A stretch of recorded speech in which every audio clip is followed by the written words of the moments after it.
Râșnești dinții în somn? Uite ce înseamnă asta pentru sănătatea ta dentară.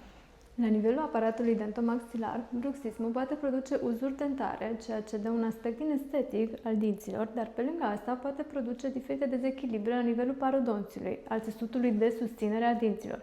În timp se pot produce traume care duc la mobilizarea dintelui și atunci trebuie să acționăm cumva. La fel, și la nivel muscular pot apărea tot felul de tensiuni și de dureri care iradiază, imită migrene și alte dureri de spate, de umăr, de zone la care pacienții nu se gândesc în general.